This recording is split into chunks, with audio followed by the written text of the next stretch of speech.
नमस्कार, न्यूज 24 देख रहे हैं आप। मैं हूं आपके साथ डॉक्टर मीना शर्मा। ऑपरेशन सिंदूर के बाद राजस्थान के मुख्यमंत्री भजन लाल शर्मा ने सभी पुलिस कर्मियों की छुट्टियां निरस्त कर दी हैं। आज रात 8:30 बजे से 8:45 के बीच में राजधानी जयपुर में ब्लैकआउट होगा और सभी नगर के लोगों को, जयपुर वासियों को अपनी लाइट्स स्वयं ही अपने आप बंद करनी होगी। और इस ब्लैकआउट की प्रैक्टिस और इस पूरे मॉक ड्रिल की प्रैक्टिस पिछले 2 दिन से चल रही है। ऐसे में मुख्यमंत्री द्वारा सतर्कता और सुरक्षा को लेकर अति सावधानी, जिस रूप में ऑपरेशन सिंदूर की सफलता इस वक्त पूरे देश में जिसकी चर्चा है, और पाकिस्तान और आतंकवादियों को जवाब देने का भारत सरकार का जो ये बड़ा काम है, इसके बाद राजस्थान में किस तरह की सुरक्षा की तैयारियां, और क्योंकि बॉर्डर स्टेट होने की वजह से बड़ा संवेदनशील है ये प्रदेश, और यहाँ को लेकर यहाँ की सरकार और यहाँ के समाज के लोग किस तरह से तैयार हैं, भारत सरकार के साथ किस रूप में खड़े हैं। हमारे साथ नरेंद्र कटारा प्रवक्ता बीजेपी के, भीमराज जाखड़ प्रवक्ता कांग्रेस पार्टी के, गोविंद चतुर्वेदी जी वरिष्ठ पत्रकार, शिव प्रकाश सोनी जी वरिष्ठ पत्रकार, जगदीश शर्मा जी वरिष्ठ पत्रकार और पुष्पेंद्र सिंह राठौड़ जुड़ रहे हैं हमारे साथ, जो कि बीएसएफ के डीआईजी रहे हैं। आप सभी का बहुत बहुत स्वागत है।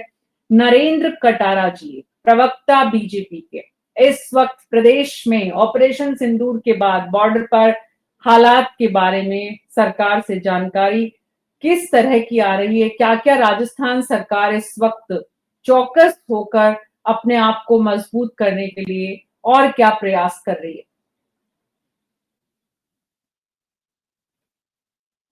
अपना ऑडियो ऑन करिए नरेंद्र कटारा जी। ऑडियो ऑन है मैडम जी, अब बोले। आ रही है आवाज आपको?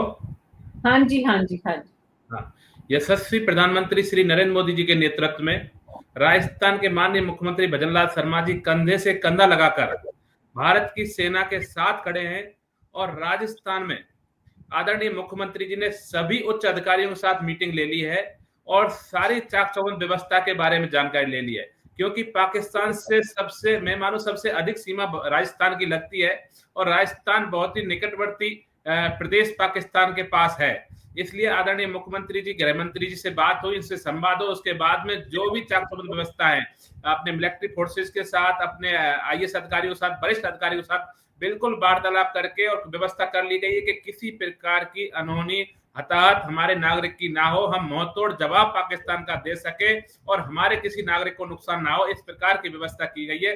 कुछ ही समय में आप देखेंगे हमारे यहाँ मॉक ड्रिल होने वाली है, तो सारे नागरिक उसके लिए तैयार हैं। हमारे सोशल मीडिया, बीजेपी के सोशल मीडिया ग्रुपों पे, अपने सोसाइटियों के सोशल मीडिया ग्रुपों पे, और ऐसे ही प्रचार प्रसार लगातार हो रहा है। जयपुर में आप देखें तो हमारे जो जितेंद्र सोनी जी, जो कलेक्टर साहब हैं, वो बाकायदा सबको मैसेज करा रहे हैं, सबको अपने गाइडलाइन बता रहे हैं कैसे मॉक ड्रिल में अपने शामिल होना है और कैसे अपने नागरिकों को अपनी सुरक्षा के लिए तैयार रहना है, क्योंकि देश का हर नागरिक आज गौरवान्वित है, आज मान सम्मान से बिल्कुल भरा हुआ है कि मोदी जी ने हमारी बहनों के सिंदूर का बदला ऑपरेशन सिंदूर से दिया है और उन आतंकियों और आतंकियों के आकाओं को मुंहतोड़ जवाब दिया है, उनके घर में जवाब दिया है। इसलिए देश का नागरिक तैयार है, वो हर समस्या से, हर परेशानी से लड़ने को तैयार है। जैसा जैसा सरकारें कहेंगी, जैसा जैसा मुख्यमंत्री जी कहेंगे, जैसा जैसा सेना कहेगी, वैसा हर नागरिक करने को तैयार है और एकजुट है। पूरा भारत एकजुटता के साथ इसका समाधान करेगा और पाकिस्तान और आतंकी और आकाओं को मुंहतोड़ जवाब देगा।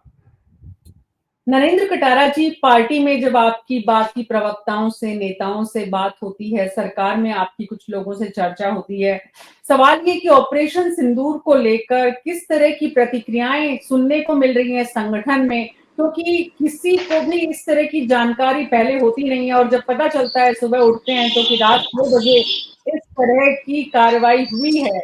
और कितने लोग थे जिन्होंने रात 2 बजे, 3 बजे इस खबर को सुनने के बाद, मतलब किस तरह के रिएक्शंस आए? मैं आपको बता देना चाहता हूँ और साझा करते हुए बहुत अच्छा लगेगा और आपको भी महसूस होगा कि बाकी में हमारे यहाँ के लोग कितने जागरूक हैं, कि सबको ये अंदाजा था कि कुछ बड़ा होने वाला है। और सब लोग जब मॉक ड्रिल की बात आई थी तो अंदाजा लगाया था मोदी जी मॉक ड्रिल के बहाने ये तैयारी कर रहे हैं कि कुछ अगर ऐसी व्यवस्था काम होता है तो हम लोग तैयार रहें। मेरे पास मुझे जानकारी तो करीब 2 बजे के करीब हो गई थी, लेकिन मुझे 3:30 पौने 4 बजे हमारे जो कार्यकर्ता जो हैं, जो कोई मंदिरों में जाते हैं या कहीं योगा का काम करते हैं या जो शाखाओं में जाते हैं, वो सुबह जल्दी जग जाते हैं, उनके फोन कॉल आना शुरू हो गए थे। अब बधाइयां शुरू हो गई थी और उन सब लोग आपस में चर्चा कर रहे थे, फोन पे भी सब कह रहे थे कि हम सबको अंदाजा था कि प्रधानमंत्री जी इस देश का मान सम्मान पूरी सख्ती से करेंगे और उन आतंकियों और उन आकाओं को बहुत तोड़ जवाब देंगे और बहुत अच्छा साहसी काम किया है कि जाके उनके 9 ठिकानों पर आक्रमण किया है। ऐसे करते करते आप देखेंगे जब बच्चे स्कूल के लिए खड़े हुए और उन्होंने जब टीवियां चल रही थी देखा कि मोदी जी ने पाकिस्तान के आतंकी ठिकानों पर आक्रमण कर दिया है, तो आप सोच नहीं सकते कि जब मेरे बेटे को उनकी मां ने जगाया कि मोदी जी ने पाकिस्तान के आतंकी ठिकानों पर हमला कर दिया है, तो बेटे ने जगते ही कहा मां मैं भी पाकिस्तान से लड़ना चाहता हूं। तो ये जज्बा है मेरे देश के बच्चों का, माताओं बहनों का, युवाओं का, जो मोदी जी को एक ताकत देना चाहते हैं। और मोदी जी ने क्या किया, जब मोदी जी प्रधानमंत्री नहीं थे, जब मुख्यमंत्री थे, तब वो ये कहते थे कि हमारे देश की फौज में, हमारी सेना में इतनी ताकत है, अदम्य साहस है, वो किसी का ही मुंहतोड़ जवाब दे सकते हैं। जी और मोदी जी ने जी यही भीमराव जाखड़ जी बीजेपी कांग्रेस के प्रवक्ता इस वक्त हमारे साथ है। भीमराव जी, किस रूप में देखते हैं आप भारत सरकार की इस कार्यवाही को? देखिए मैडम जी, सबसे पहले तो जो पहलगाम आतंकी हमले में जो शहीद हुए थे उनको कांग्रेस पार्टी ने पहले भी नमन किया, आज भी हम लोग भी नमन करते हैं। और दूसरा, जो कल जो कार्रवाई की गई है, जो भारतीय सेना ने कार्रवाई की है, और भारतीय सेना के जवानों को हम सलाम पेश करते हैं। और कांग्रेस पार्टी ने अपना रुख पहले भी स्पष्ट कर दिया था, आज भी स्पष्ट कर दिया है कि जो भारतीय सेना कार्रवाई करेगी, क्योंकि ये देश पे एक तरह की आपदा है। और जब देश युद्ध के हालात पैदा होते हैं या कोई महामारी होते हैं, तो हमेशा आपको देखने को मिलेगा कि पूरा देश राजनीति से ऊपर उठ के एक साथ खड़ा होता है। मैंने करगिल युद्ध को बड़ा नजदीक से देखा है, और जब करगिल हुआ था तो मैं गंगानगर पढ़ता था मैडम, और गंगानगर के हिंदमुल कोट एक जगह है जहाँ से राजस्थान की पाकिस्तान के साथ बॉर्डर शुरू होती है। और इसके साथ जब सरकार किसी की भी रही हो, सेंटर हो स्टेट हो, उस टाइम भी सेंटर में अटल जी प्रधानमंत्री थे, बीजेपी की गठबंधन की सरकार थी, तभी भी अटल जी के साथ जितने भी राजनीतिक दल के सर्वदलीय बैठक हुई, निर्णय लिया गया। क्योंकि जो मुझे आज अच्छी तरह याद है मैडम, मैं आपको बताऊं, सौरव कालिया के साथ जो पाकिस्तानी घुसपैठियों ने नर्स से कांड किया था, वो मैं याद करता हूं तो मेरा खून खोलने लगता है। मैं इस बात को अच्छी तरह देखा था मैंने। और जो अब रही बात जहां तक राजस्थान सरकार की है, राजस्थान में किसी की भी सरकार मैडम, राजस्थान सरकार करती है जो बॉर्डर के गांव है, जहां बिल्कुल नजदीक बॉर्डर बसे हुए हैं। पहला गांव हिंदमुल कोट है, उसके बाद मदेरा सूरत है। उन गांव की सिक्योरिटी बढ़ाई जाती है, उन गांव का विशेष ध्यान रखा जाता है, पुलिस की और फोर्स की चौकसी बढ़ाई जाती है। पहले बीएसएफ का एरिया 3 ही किलोमीटर हुआ करता था, अब बीएसएफ का एरिया 10 किलोमीटर कर दिया गया अंदर तारबंदी हुआ। और जिन किसानों की जमीनें तारबंदी के पार हैं, उनको भी, वैसे तो उनके आई कार्ड बने होते हैं, उनको अल्टीमेटम दे दिया जाता है कि आप टाइम से जाएंगे और टाइम से वापस आएंगे। पहले क्या था, पानी है, खेती, क्योंकि उनकी खेती भी करके आते हैं, क्योंकि अपनी फेसिंग तो सीधी है, बॉर्डर टेढ़ी मेढ़ी है। तो कांग्रेस पार्टी का बिल्कुल कल ये रुख है। कांग्रेस पार्टी इस निर्णय जो भारतीय सेना ने किया, इसका स्वागत करती है और तहे दिल से उनको सलाम करती है। और ये रण है मैडम, एक तरह का रण हमेशा योद्धा आत्मविश्वास से जीता जाता है, और भारतीय सेना ने कार्रवाई की है।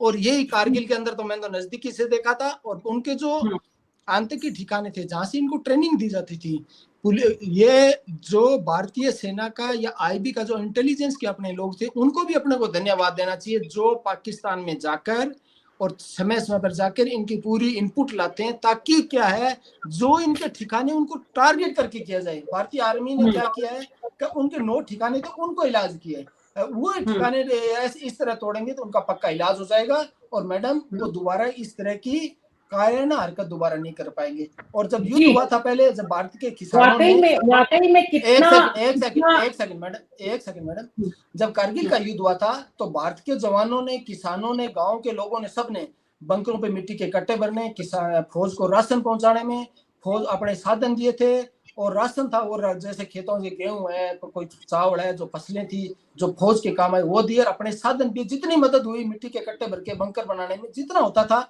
उतना उनको मदद होती थी, लोग करते आए हैं। और भारत का हर नागरिक भारतीय सेना के साथ है। जी गोविंद चतुर्वेदी जी, कितना आत्मविश्वास बढ़ाने वाला काम भारत सरकार का आपको नजर आ रहा है? इससे भारत के लोगों का कितना जो है इस आतंकवाद के खिलाफ जो मुहिम है उसमें भारत के जो लोग हैं उनका कितना आत्मविश्वास बढ़ा, सेना की तरफ से बढ़ाया गया?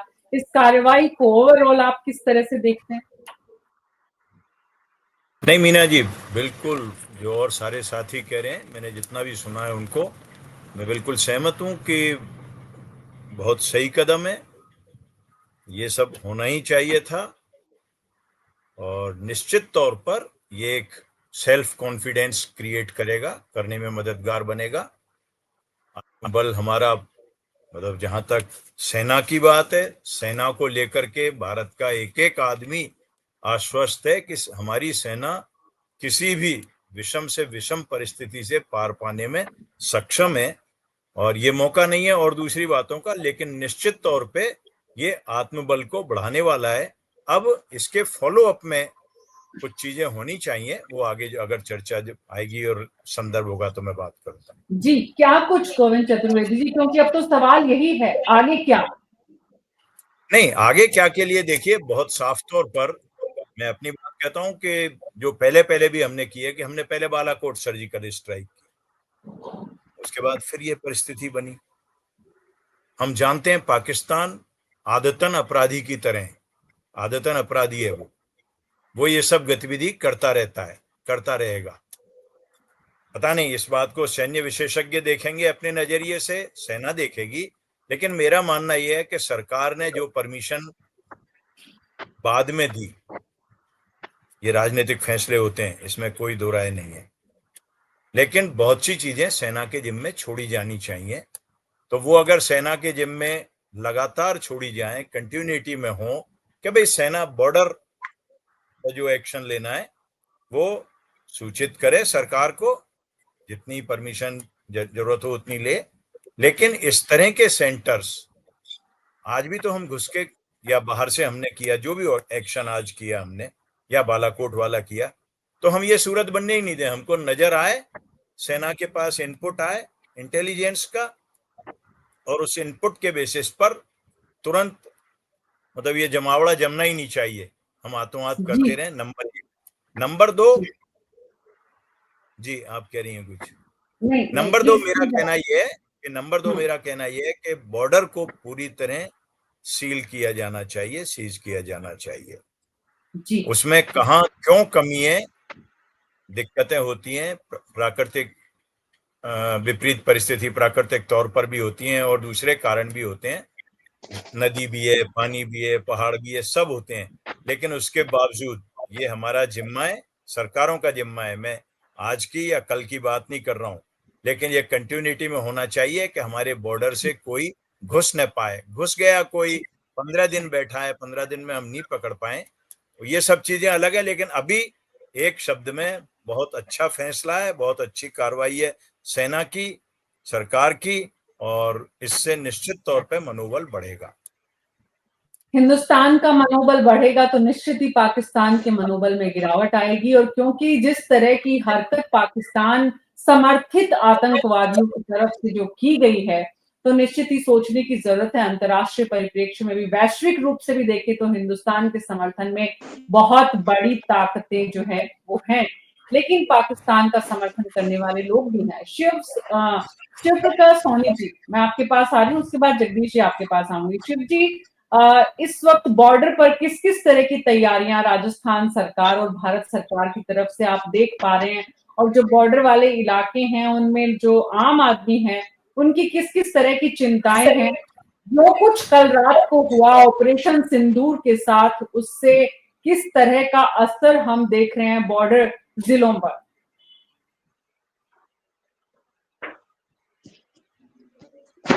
जी मीना जी, मैं बता दूं क्या, ऑपरेशन सिंदूर को लेके बाड़मेर जिला ही नहीं, बाड़मेर का सीमावर्ती जिला होने के कारण जिले में तमाम तरह की प्रशासन द्वारा, पुलिस द्वारा, एजेंसियों द्वारा, बीएसएफ द्वारा व्यवस्था की गई है और वहां चारों तरफ से बॉर्डर को सीज किया गया है, सुरक्षा चार्ज चौबंद है। और आज भी ब्लैकआउट का कार्यक्रम जो रखा गया है उसमें बाड़मेर बाजार बंद कर दिए गए 4 बजे से 8 बजे तक, 8 बजे से 8:15 बजे तक ब्लैकआउट रहेगा। जहां तक सिंदूर कार्यक्रम का सवाल है तो भारत का एक बहुत ही अच्छा सराहनीय कदम है और ये आतंकवादी देश को मुंह तोड़ जवाब देने के लिए अपने आप में जितनी सराहना की जाए कम है, क्योंकि उसने जो हरकतें की है, हरकतें करता आ रहा है, वो देश के लिए बड़ी शर्मनाक स्थितियां पैदा करता है। ऐसे में भारत को भी अब आवश्यकता है कि ऐसों को मुंह तोड़ जवाब दे और उन्हें करारा जवाब दे के ये एहसास करा दे कि भारत कहीं किसी भी सूरत में हिस्सों में कमजोर नहीं।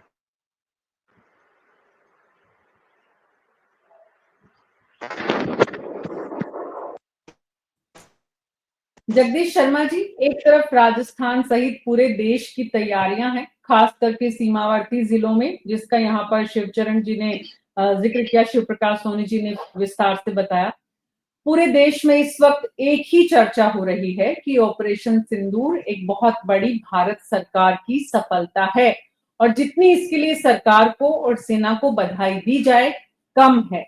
जिस तरह की तैयारियां इस वक्त देश में चल रही थी पिछले कुछ दिनों से, रात 2 बजे इस तरह का जो ऑपरेशन किया जाएगा किसी ने नहीं सोचा था। हिंदुस्तान ने भी बड़ी संख्या में, जैसा कि शुरू में नरेंद्र कटारा जी ने कहा कि सबको पता था, लेकिन किसी को इस तरह का इल्म नहीं था कि भारत सरकार ये करने जा रही है। कयास लगाए जा रहे थे, लेकिन जो फैसला है और जो निशाने हैं, जिस तरह से विदेश सचिव का जो स्टेटमेंट आया, बहुत स्पेसिफिक, वो भी बता रहे हैं नपातुला स्टेटमेंट, कहीं ना कहीं पूरा दुनिया की नजर जब हिंदुस्तान और पाकिस्तान के इस पूरे तनाव के बीच में है, तो भारत का ये कदम ना सिर्फ भारत के आत्मसम्मान के लिए बल्कि वैश्विक स्तर पर भी एक बड़ा संदेश देने वाला है।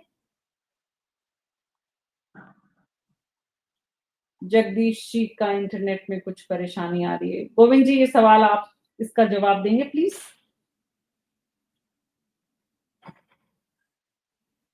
ऑडियो ऑन करिए सर प्लीज। वैश्विक स्तर की जो आपने बात की है, निश्चित तौर पे इसका मैसेज जाएगा। और आज की स्थिति को अगर हम देखते हैं तो बैकग्राउंड की मैं बात नहीं करूंगा, लेकिन आज की स्थिति में दुनिया के लगभग हर देश ने, चीन को छोड़ दें, चीन ने बड़ा गार्डेड कहा है, लेकिन गार्डेड में भी ये मान लीजिए कि वो हमारे साथ नहीं बोला है। रिग्रेटेबल का दोनों अर्थ आप लगा सकते हैं, लेकिन कुल मिलाकर के उसके अलावा जो भी मुल्क हैं दुनिया के, वो सब जिनको ताकतवर मुल्क कहते हैं, रशिया हो, अमेरिका हो, किस पे कितना भरोसा कर सकते हैं वो बात की बात है। लेकिन आज की तारीख में दुनिया के सारे मुल्क इस एक्शन पे हमारे साथ ही नजर आते हैं। और जगदीश जी आगे, मेरे अंदाज और जगदीश जी आगे बोलेंगे कुछ। जी जगदीश जी। मैं सुन नहीं पाया था अभी, आप लोगों को कुछ मेरे भारत सरकार के कदम की चौतरफा तारीफ हो रही है। नरेंद्र मोदी और केंद्र की सरकार ने जिस तरह का ये फैसला लिया, चौतरफा रणनीति जिस तरह की बनाई जा रही थी, पहले कूटनीतिक संदेश, फिर भारत के भीतर तैयारियां, और उसके बीच लोग इंतजार कर रहे थे कि परिणाम की तरह ये ऑपरेशन एकदम मतलब साइलेंटली जिस तरह से हुआ, तो भारत सरकार की इस प्लानिंग और एग्जीक्यूशन के बीच में जो जबरदस्त कॉम्बिनेशन था, उसकी भी वैश्विक स्तर पर मैंने कहा कि समर्थन भारत को मिलना चाहिए, मिल रहा है। देखिए, जहां तक भारत का सवाल है, उसको पूरी तरीके से समर्थन मिल रहा है, अपेक्षा से ज्यादा मिल रहा है। बल्कि बहुत सारे गल्फ कंट्रीज वगैरह के जो देश हैं, उनके बहुत सारे देशों ने, मुस्लिम देशों ने भी भारत के एक्शन का सपोर्ट किया है, एक आध को छोड़कर, कुछ नहीं है, या चाइना जैसे कंट्री को छोड़कर हमको ज्यादातर देशों ने सपोर्ट किया है। लेकिन एक चीज इससे सवाल खड़ा होता है कि जो मोदी जी बोल रहे थे, प्राइम मिनिस्टर बोल रहे थे कि अब के ऐसा सबक सिखाऊंगा कि याद रखेंगे ये लोग, तो वो मुझे ऐसा होता हुआ दिखाई नहीं दिया। मैं रात को 2:30 बजे से टीवी के सामने बैठा हुआ हूँ, देख रहा था एक एक। शुरू में कुछ खबरें आई थी कि एक जगह पर 36 लोग मारे गए हैं, अब तक 36 आतंकवादी मारे गए हैं, लेकिन अभी तक भी ये क्लियर नहीं हुआ कि कितने आतंकवादियों को इससे नुकसान हुआ है। उनकी बिल्डिंगों का जो मलबा है वो तो फिर भी दिखाया गया है कि कहाँ कहाँ पर टूटी है, लेकिन इतना जो है नुकसान हुआ है आतंककारियों का बेसिकली, और उनके आकाओं का, जो बड़े बड़े जैश ए मोहम्मद और इनके जो बड़े बड़े आतंककारी उस्ताद हैं जिनके नाम से दुनिया थर्राती है, उन लोगों का क्या हुआ, वो कहाँ चले गए, हिडआउट्स में हैं तो उनको खोजने के लिए हमने कोई काम क्यों नहीं किया? कुछ बिल्डिंगों को गिराने तक भी सीमित क्यों रहे हम? जब एक्शन ही करना है तो पूरा ही करिए और धड़ाधड़ करिए। देखिए, देश पूरी तरीके से तैयार है, इंतजार कर रहा था कुछ बड़े काम होंगे, लेकिन अब मुझे कहना चाहिए कि नहीं, राष्ट्र का सम्मान है, सब कुछ है इसके साथ जुड़ा हुआ, कि ये इतने से काम कैसे चलेगा आपका? अभी तक भी जो बड़े आतंककारी हैं, गिरोह के जो सरगना हैं बड़े, वो तो कहीं मारे नहीं गए, उनकी खबर नहीं है अभी तक। और पाकिस्तानी जो उन्होंने सूचना दी है उसमें तो 5-7 आदमियों के मरने की है। और अजहर महमूद ने जो बताया है अपने बयान में, या जो कुछ भी पाकिस्तान के सूत्रों से आ रहा है, उसने जरूर ये कहा है कि मेरी फैमिली के कम से कम 10 लोग मारे गए हैं। तो पिक्चर अभी क्लियर नहीं है कि आतंकवादी कितने मरे हैं कि नहीं मरे हैं। हमको संतोष तब होगा जब वो सारे के सारे जो प्लानिंग करने वाले हैं आतंकवादियों की तरफ से, या उनको सपोर्ट करने वाले लोग हैं, वो पूरे के पूरे वहां पहुंचाए जाए जहां पर कि न्याय होता है। जी। तो जो नरेंद्र जी को बड़ी आपत्ति हो रही है आपकी बातों से, जगदीश शर्मा से, सीधे उनकी आपत्ति सुनते हैं। नरेंद्र कटारिया। नहीं, आपत्ति तो मीना जी ये है कि आपने पूरा धैर्य रखा और आपके चैनल पे जो सवाल किसी को नहीं पूछने चाहिए, क्योंकि हम अपने भारत से ज्यादा, आज हमारा दुर्भाग्य है देश का कि कुछ एक लोग, एक आध, मुझे पूरे दिन में एक व्यक्ति मिला है, पूरे दिन में बता रहा हूं मैं, 7 बजे से टीवी डिबेट में जा रहा हूं मैं, मुझे एक व्यक्ति मिला है जिसके मन में आज भी इतना खुल्लम खुल्ला काम होने के बाद भी जिस व्यक्ति के मन में कहीं शंका है। मुझे तो एक बार उस टीवी का नाम भी बता दीजिए, 2 बजे से चला रही थी, कौन सी ऐसी टीवी किसने 2 बजे चला दिया, और 2 बजे बाबूजी जग के कर क्या रहे थे।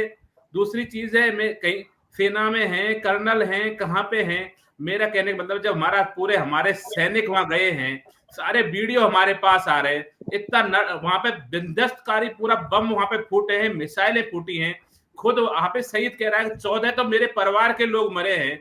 वहां टीवी चैनल पे जो पाकिस्तान से लोग जुड़े वो कह रहे 100 से ऊपर तो मर चुके, अभी घायलों की संख्या कितनी है। मेरी समझ में नहीं आता कि इन लोगों को अब ये सोचते हैं कि भाई एक बार इस सारा कुछ हो जाए, पाकिस्तान को बिल्कुल खत्म कर दो। पाकिस्तान सामने अरे आपने आप सुनिए प्लीज। नरेंद्र जी प्लीज आप भी सुनिए। पैनल में जितने लोग आते हैं सब अपने विचार रखते हैं, और जगदीश जी आपका विचार थोड़ी रख रहा हूं, मैं भी मेरा विचार नहीं, मैं आपके विचार सुन रही हूँ। हम आपको इसीलिए बुलाया गया कि आप अपने विचार रखें, इसीलिए आपको आमंत्रित किया गया है। तो जगदीश जी की जो बात है उस पे एक प्रश्न है। प्रश्न ये है, आप सहमत हैं जगदीश जी की बात से? नहीं, मैंने ये बिल्कुल नहीं कहा, और आप अगर अपना उसमें आप अपने हिसाब से सोचने के लिए स्वतंत्र हैं। मैंने ये कहा, मैं ये कह रही हूँ, वापस रिपीट कर रही हूँ कि जगदीश जी की बात में एक सवाल है कि क्या ये एक कार्यवाही है, ये एक शुरुआत है, या अभी आने वाले दिनों में हम और भी ऐसा कुछ देखेंगे जिसमें बड़े आतंकी भी शामिल। आपने वहां के रक्षा मंत्री का बयान सुना होगा, वो अंतरराष्ट्रीय मीडिया के सामने गिड़गिड़ा रहा है कि मैं मोदी जी को निवेदन करें ये ऑपरेशन सिंदूर रोक दें। हम कहीं रुकने वाले नहीं है जब तक एक एक आतंकवादी को और उसके आका को नस्तनाबूद नहीं कर देंगे, उनके ठिकानों को ध्वस्त नहीं कर देंगे, उनको इस दुनिया से विदा नहीं कर देंगे, हमारी बहनों के मंगलसूत्र और मांग का बदला जब तक हम नहीं ले लेंगे, हम शांति से नहीं बैठने वाले।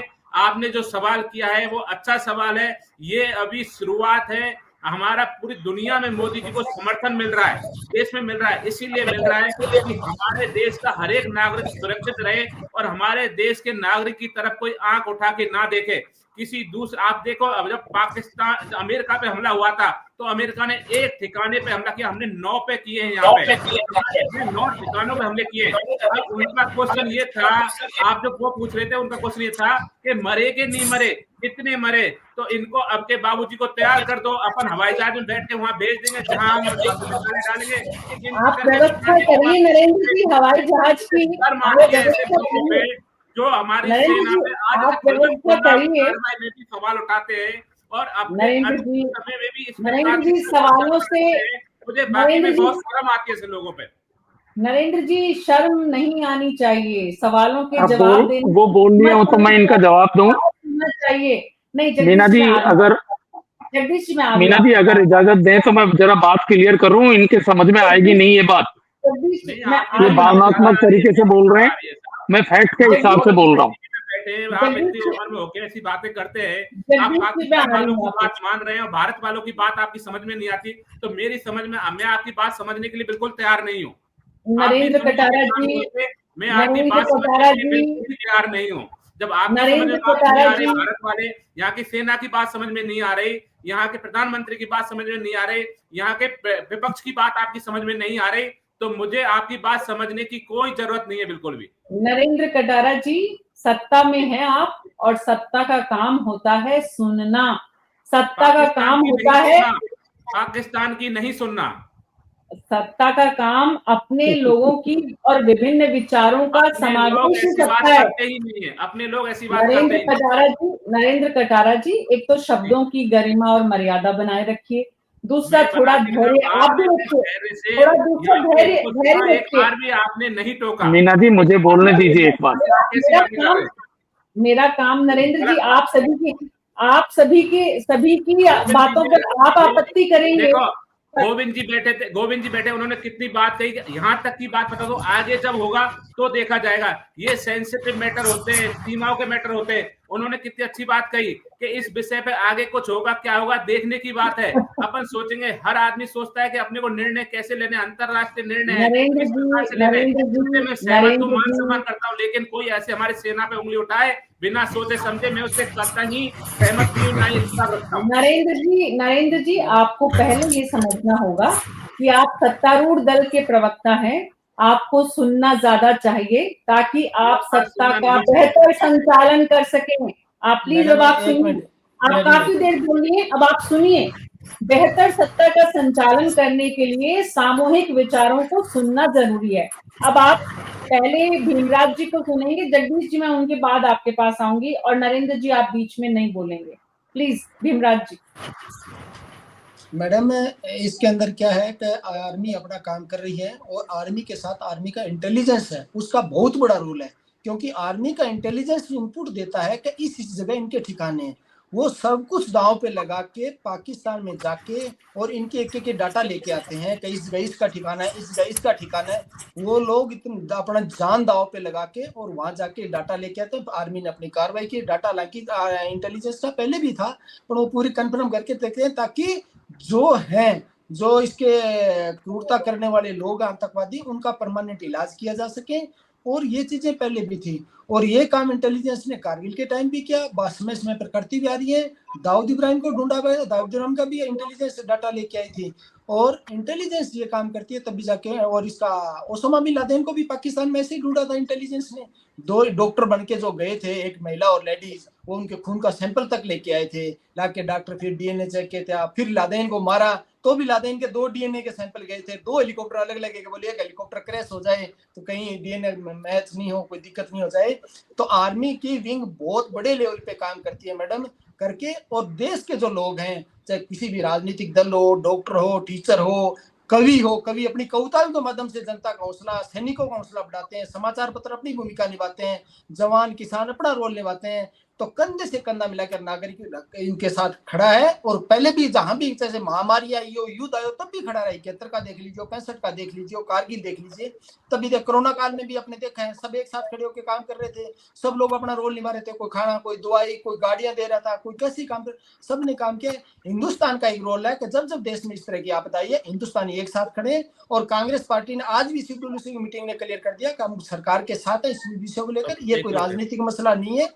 और जो भी सरकार फैसला करेगी उसके साथ खड़े रहे, और ऐसे मामलों में स्टेट की गवर्नमेंट हो, सेंटर की गवर्नमेंट, सब एक साथ हो। और विश्व के अंदर भारत का ये इमेज छाप रही है कि इस भारत की तरफ कोई आंख उठाता है, भारत इसका क्रूर जवाब देता है। बांग्लादेश जब विघटन हुआ था तो अमेरिका ने कहा था कि मैं 7 बेड़े भेज रहा हूँ, तो हिंदुस्तान की सरकार ने कहा था बोले 7 नहीं आप 70 भेजिए, और इनको रोक दिया था। बांग्लादेश और पाकिस्तान के 90,000 ये का ये काम आज करें, और इस आतंकवादी संगठनों को पाकिस्तान की आर्मी और ISI पनाह देके मैडम इनको भारत की शांति को खराब करने का काम करती है, और भारतीय आर्मी को कांग्रेस पार्टी फिर से सैल्यूट करती है। ठीक है जगदीश जी, मैं आपके पास आऊं उससे पहले गोविंद जी को और सुनते हैं, उसके बाद आपको सुनेंगे। और नरेंद्र जी, आपकी जिम्मेदारी है कि आप सभी वरिष्ठों को ठीक से सुने और उसके बाद अपनी बात को वापस रखें। जी गोविंद जी। नरेंद्र जी, एक तो आप बिल्कुल ये मान लो कि यहाँ जितने भी लोग बैठे हैं उनमें से कोई भी देश के खिलाफ नहीं है, कोई भी। जो भी बात सब कह रहे हैं, सबने कहा कि सेना का एक्शन बहुत बढ़िया, सरकार का एक्शन बहुत बढ़िया। जगदीश जी ने जो कहा है वो एक पत्रकार का सवाल है। पत्रकार आज की घटनाओं में कल को देखता है। आप सहमत हो न हो वो हो सकता है, लेकिन पत्रकार आज की घटनाओं में कल को देखता है। और जगदीश जी ने जो भी बातें कही हैं वो कल को देखती हुई हैं। उन्होंने कहा कि भाई, और अपन देखो पार्टी एक जगह, और मैं बिल्कुल पहले हमेशा कहता हूं, मैं उसको दोहरा रहा हूं कि आपको वही बोलना है, भीमराज जी को वही बोलना चाहिए जो पार्टी का स्टैंड है। मैं उससे मना ही नहीं कर रहा। एक सेकंड मैं अपनी पूरी कर दूं, आपको अपनी बात पूरी कहनी चाहिए। और लेकिन हम लोग जो भी बोल रहे हैं, मान लीजिए जगदीश जी हैं, हमें मीना जी हैं, हम लोग अपना कैरियर भी दे चुके हैं पूरा, और लड़ाइयां भी हम देख चुके हैं। 71 से की लड़ाई भी देखी, बाद की लड़ाइयां भी देखी हैं, तो उसमें कहीं भी देश की तो बात ही नहीं है। देश की, सेना की, सरकार की बात होगी। इस समय तो सारा मुल्क एक है, उसमें कोई इशू नहीं है।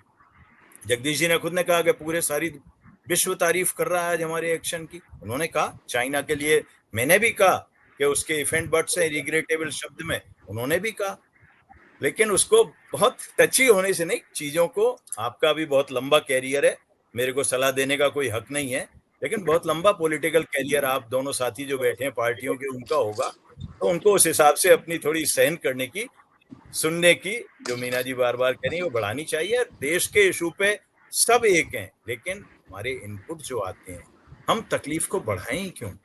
जगदीश जी ने यही कहा कि हम जाकर के निपटारा करना है, तो फिर ये नहीं कहा उन्होंने कि पाकिस्तान को खत्म कर दो, वो संभव भी नहीं है, कोई सोचे तो भी संभव नहीं होगा। चलिए आगे बढ़ते हैं। मेरी आपत्ति जो थी, जगदीश जी को पहले सुनते हैं, नरेंद्र जी फिर आपको सुनेंगे पूरा। फिर आपको पहले जगदीश जी को सुनते हैं, फिर आपको पूरा सुनेंगे। जगदीश जी। देखिए, ये भारतीय जनता पार्टी के प्रवक्ता हैं जो कटारा साहब, ये पता नहीं किस लिए नाराज हो गए। मैं रात को अगर 2:30 बजे ये देख रहा था तो मेरे भी दिल में कुछ न कुछ जो है था, तभी तो देख रहा था। इसलिए नहीं देख रहा था कि अपना तो घर नहीं तोड़ आए, इसलिए नहीं देख रहा था। वो देख रहा था किस तरीके से कार्रवाई हो रही है या उसकी ताजा खबरें क्या हैं, कितना एक्शन हुआ है। देखिए, ये बात मैंने बाकायदा नरेंद्र मोदी जी के भाषण को कोट करके बोली थी कि हम ऐसा सबक देंगे, और सबक में क्या मिला, ये क्रिटिकल तरीके से बात कर रहा हूं मैं। ऐसा नहीं है कि जो गेरुआ झंडा पहनकर बात कर रहा हूं, ऐसा नहीं है। मैं क्रिटिकल तरीके से बात कर रहा हूं, और जो मैं ये हमारी सेना की क्या सूरवीरता है, हमारी सेना क्या कर सकती है, नहीं कर सकती है, और बोल रहे हैं कि सेना अंदर गई, वहां बोल का है। एक भी आदमी, एक भी विमान, कोई भी अंदर नहीं गया हिंदुस्तान का। सारी कार्रवाई बॉर्डर से हुई है, सारी कार्रवाई बॉर्डर से हुई है। और टीएमएस करके जो है ना, वो टीएमएस करके जो वार हेड लेकर जाती है, वो वहां ले जाकर उनके ऊपर डाला गया है। मिसाइल भी है उसमें, मिसाइल लेकिन यहीं से चली है। जो कुछ भी राफेल के साथ जो मिसाइल चली है वो इंडियन बॉर्डर से ही छोड़ी गई है। किसी भी जवान ने, किसी भी हवाई जहाज ने किसी ने भी पाकिस्तान की टेरिटरी में एंट्री नहीं की सिवाय ड्रोन के। वो ड्रोन गए, एमटीएस ड्रोन थे। एमटीएस ड्रोन ऊपर से फटते हैं, उनमें स्पेसिफिक लैंगिट्यूड और एल्टीट्यूड डाला जाता है उसके सॉफ्टवेयर में, और वो सॉफ्टवेयर वहां जाकर फट जाता है। उसी से जो कुछ भी नुकसान हुए ज्यादातर वो उसी से हुए।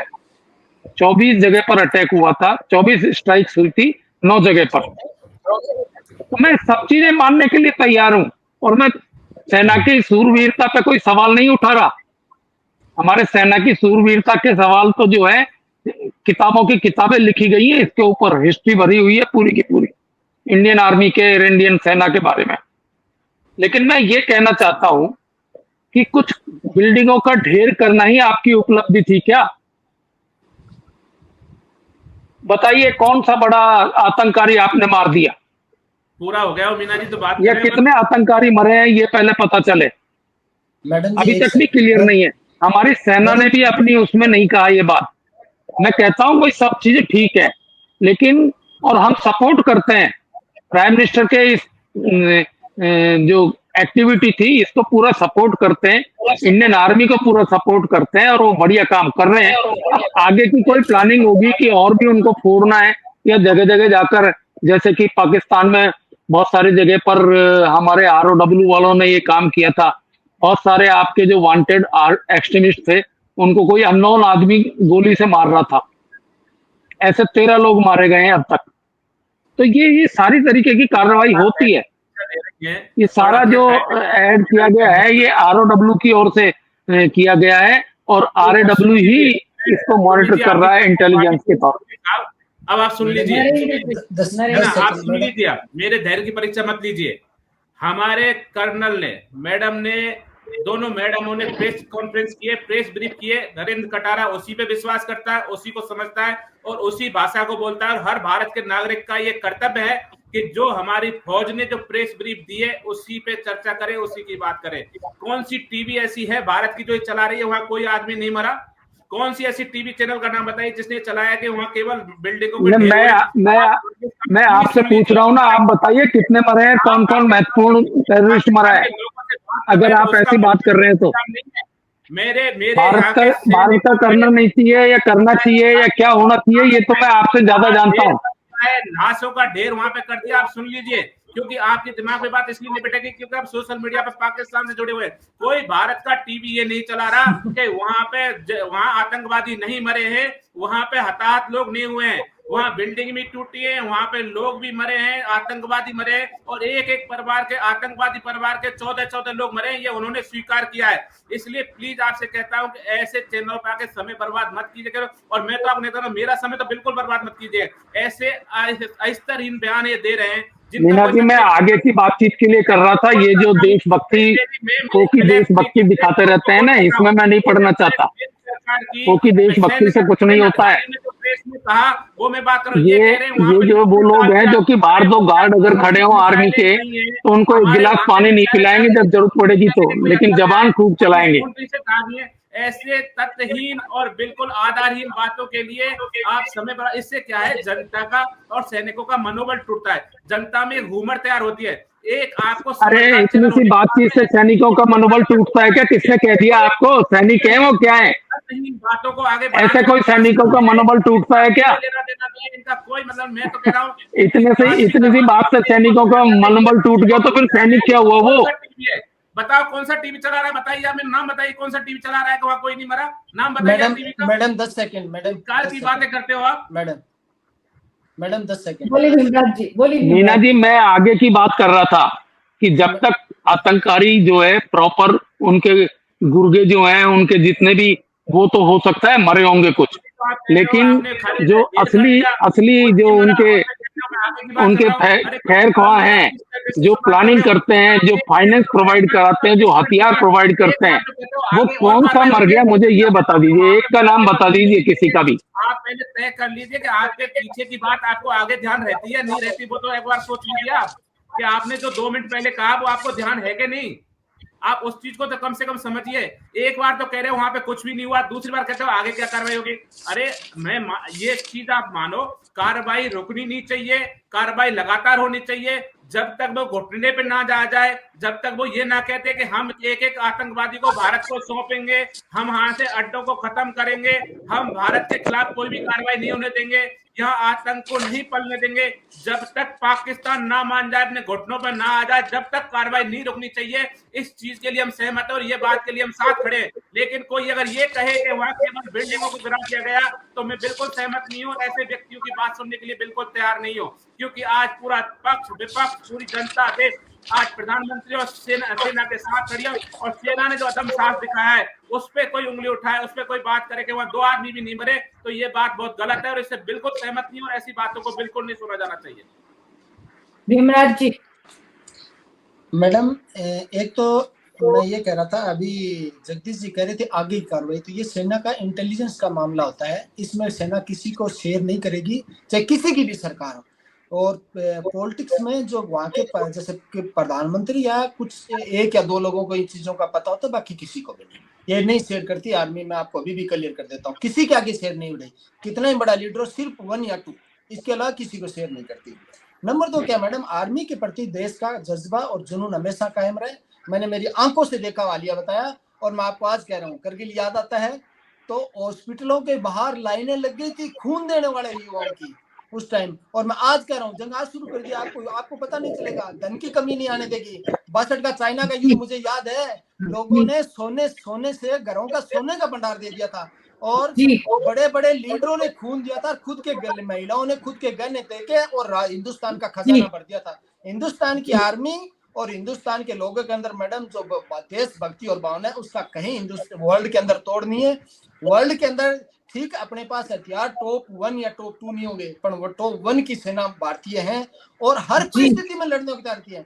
मैडम, मैं मेरा पर्सनली अनुभव बता रहा हूँ कि मेरा गांव रेगिस्तान और नहरी इलाके के बॉर्डर पे, वहां से एक्सरसाइज शुरू होती है गर्मियों और सर्दियों में। हमने देखते हैं तो फौजी बताते हैं कि भाई साहब हम अब यहाँ से चले हैं, अब 10 मिनट तक हमने पैदल चलना है टीलों में, वो बड़ी गर्मी, वो गर्म पानी पीना उनका, क्योंकि वो एक एक्सरसाइज का हिस्सा है।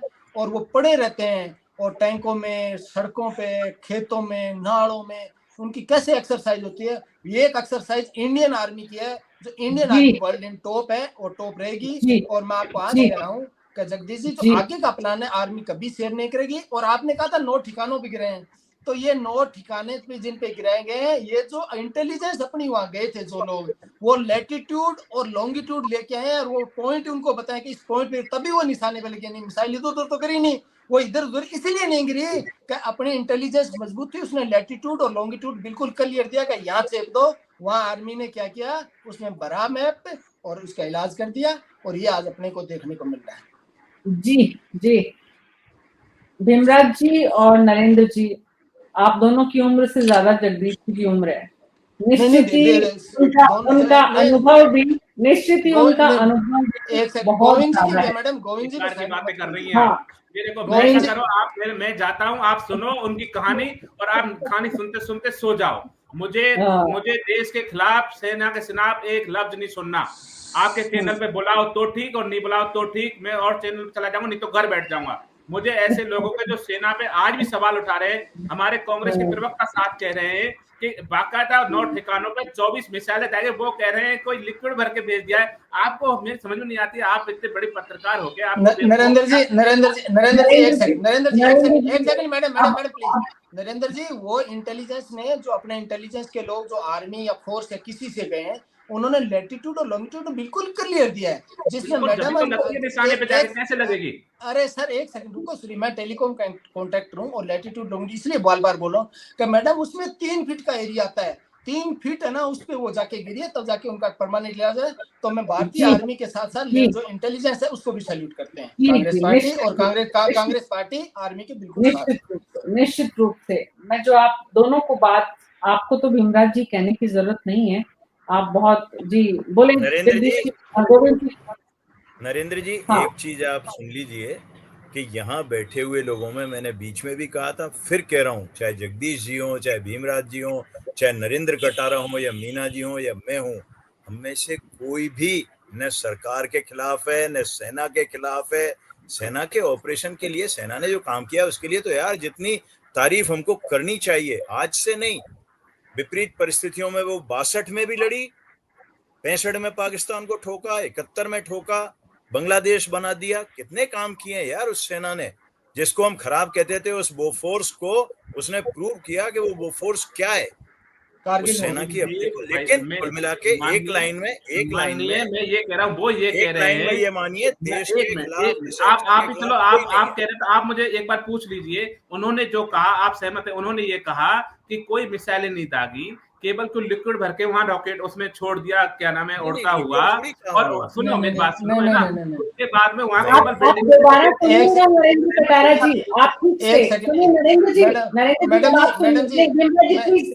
प्लीज, नरेंद्र जी पूरे प्रोग्राम का लिंक आपके पास आया है, आप सुनिएगा कि जगदीश जी ने क्या कहा, आपने क्या समझा और आपको क्या समझ में आया। माफ कीजिएगा, एक चीज इंक्लूड कर रहा हूँ मैं। मैंने एक जैसलमेर के एक राजपूत परिवार थे, उनका मैंने बायोडाटा उनकी मैं बाइट सुनी थी आज से 7 साल पहले। उन्होंने ये कहा था कि जब 71 का युद्ध हुआ था तो हमें जब पहले फेसिंग नहीं थी, वैसे जगदीश जी गोविंद जी ज्यादा पता है, फेसिंग नहीं थी, हम लोग पाकिस्तान खुला था, तो क्या मेरे को वहां के गाँव का पता था, तो मैं मान सिंह जी सेना में थे, उनके साथ वहां गाँव का रास्ता, क्योंकि मैडम आंधियां चलती है रास्ते बदल जाते हैं, क्योंकि जैसलमेर बाड़मेर में ये सुन है, तो मैं वहां पाकिस्तान आर्मी के साथ भी गया, तो ये बात प्रूव हो जाती है कि भारत के जवान, किसान जो भी हैं, जिनका जितना जैसा योगदान था, सबने योगदान निभाया। और मैं आज भी कह रहा हूँ जितना भी योगदान आज में। और कल के एक बात और कह देता हूँ मैं, कल यदि किसी को गांव में और हाईवे पे ट्रक मिले, तब देख लेना गांव के लोग उसको सैल्यूट करते मिलेंगे, बच्चे टाटा करते मिलेंगे। ठीक है, वो सब बातों के बीच में जो सबसे इम्पोर्टेंट बात है, जो खास करके नरेंद्र कटारा जी को समझने की जरूरत है, क्योंकि वो सत्तारूढ़ दल के, नरेंद्र जी अब आपको सुनना है, नरेंद्र जी का ऑडियो बंद कर दीजिए, नरेंद्र जी का ऑडियो बंद कर दीजिए। नहीं नरेंद्र जी, अब आपको सुनना है, आपको हमने बहुत सुना है। सत्तारूढ़ दल के प्रवक्ता की जिम्मेदारी है कि जो कुछ कहा जा रहा है उसे सुने और उसके बाद जवाब दे। इस वक्त देश की सरकार के साथ पूरा समाज और पूरा हिंदुस्तान है, और इस वक्त देश की सेना ने और सरकार ने जो कुछ किया है उसकी जमकर तारीफ हो रही है, और पूरा देश उनके समर्थन में है। और ऑपरेशन सिंदूर को लेकर पूरे देश में वाहवाही नरेंद्र मोदी, उनकी सरकार, उनकी सेना की, सेना जो हम सब की है, सरकार हम सब की है, प्रधानमंत्री हम सब के हैं, उन सब की हो रही है, और हिंदुस्तान की भी हो रही है। लेकिन अगर हिंदुस्तान के लोग, बुद्धिजीवी लोग कुछ कह रहे हैं, तो सत्तारूढ़ दल की जिम्मेदारी है कि वो उस बात को ठीक से सुने, समझे, गौर करें, उसके बाद जवाब भी दे, ना कि मैदान छोड़कर जाएं जैसे नरेंद्र कटारा जी चले गए। आप सबका बहुत बहुत शुक्रिया इस चर्चा में शामिल होने के लिए। कुल मिलाकर इस वक्त जो तस्वीर समझ में आ रही है वो ये कि भारत और पाकिस्तान के बीच चल रहे तनाव के बीच भारत की सरकार ने एक जबरदस्त प्रहार किया है, करारा जवाब दिया है आतंकियों के मंसूबों और ठिकानों को नाकाम करने के लिए। अभी भी देश में इसको लेकर लगातार तैयारियां चल रही हैं। आने वाले दिनों में भारत की सरकार और सेना दोनों मिलकर इस दिशा में और क्या कुछ करेगी वो हमें निश्चित ही बताकर नहीं करेगी, लेकिन जब किया जाएगा तो हम आप सबको जरूर बताएंगे। न्यूज़ 24 पर अभी मेरे साथ इतना ही। नमस्कार।